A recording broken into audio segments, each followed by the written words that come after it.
वृंदावन के बांके बिहारी मंदिर के प्रबंधन को लेकर उत्तर प्रदेश सरकार के अध्यादेश और साथ ही कॉरिडोर की योजना पर सुप्रीम कोर्ट शुक्रवार को सुनवाई करेगा।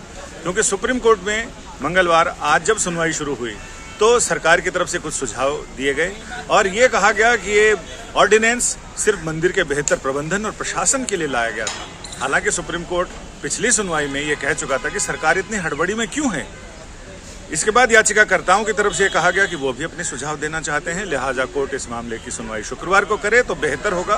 कोर्ट ने उनके सुझाव मान लिए। हमारे साथ तन्वी दुबे जी हैं, याचिकाकर्ताओं की वकील हैं। आज की सुनवाई का क्रक्स अगर देखें तो क्या कह रहा है? जी, तो आज की सुनवाई में जो कल हियरिंग हुई थी उसके बाद दोनों ही पार्टीज़ को अपने अपने सजेशंस सबमिट करने के लिए बोला गया था। 1 पेजर सजेशन सबमिट करने के लिए बोला गया था।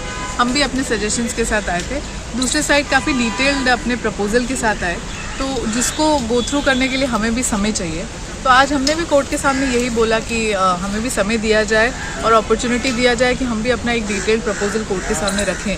तो कोर्ट ने उस रिक्वेस्ट को माना है और फ्राइडे को मैटर लगाया है। वैसे आपने जो सजेशंस दिए हैं उसमें एक तो कपिल सिब्बल जी ने, आपके वकील ने बताया कि 25,000 लोग सुबह की मतलब राजभोग तक और उसके बाद उत्थापन के बाद से शयन भोग तक 25,000 लोग दर्शन करेंगे।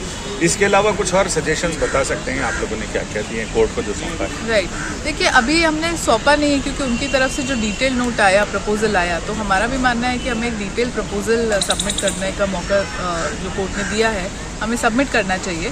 तो जो डिटेल प्रपोजल होगा, देखिए एक न्यूट्रल अप्रोच जो कोर्ट ने कल बोला कि एक neutral approach for the holistic development, वो ही हमारा भी मानना है कि वैसे ही कोई प्रपोजल आए जो कि न्यूट्रल हो और जो कि एक सोल्यूशन ओरिएंटेड अप्रोच हो। तो हम भी उसी टाइप से जो भी है वो बनाना चाह रहे हैं। और जो ऑर्डिनेंस का चैलेंज है, वो मुख्य चैलेंज उस चीज़ पे है कि जो लोग इस टेम्पल को इतने सालों से चलाते आ रहे हैं, प्राइवेट टेम्पल है, प्राइवेट टेम्पल को जो लोग इतने सालों से चलाते आ रहे हैं उसमें पूरी तरह गवर्नमेंट का इंटरफेरेंस, उनके जो गोस्वामीज की जो राइट्स हैं उनको पूरी तरीके से इवेट कर देता है, ले जाता है। तो वही बेसिस है हमारे भी सजेशंस का कि एक स्कीम बनी हुई है और उस स्कीम के तहत हम लोगों को राइट्स दिए गए हैं और वो राइट्स हमसे इस तरीके से ले जाना इज टोटली अनकॉन्स्टिट्यूशनल। इसमें सरकार ने जो सुझाव दिए हैं उसमें से कुछ सुझाव, क्या क्या सुझाव दिए हैं सरकार ने?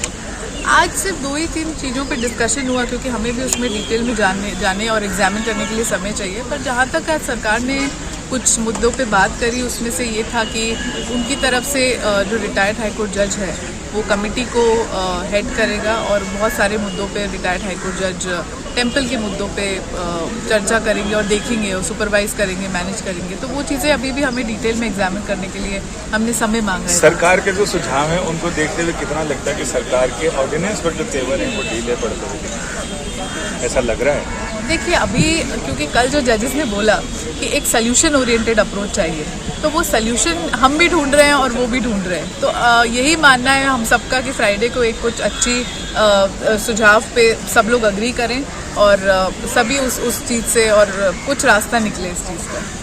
यानी सुप्रीम कोर्ट ने पहले ही अपनी मंशा बता दी है कि कोर्ट ने कहा कि एक न्यूट्रल अंपायर वो चाहते हैं कि इस मामले में रहे, जो कि बेहतर प्रशासन, बेहतर प्रबंधन के साथ ही वित्तीय प्रबंधन को भी ऐसे किया जाए जिससे किसी को कोई आपत्ति नहीं हो।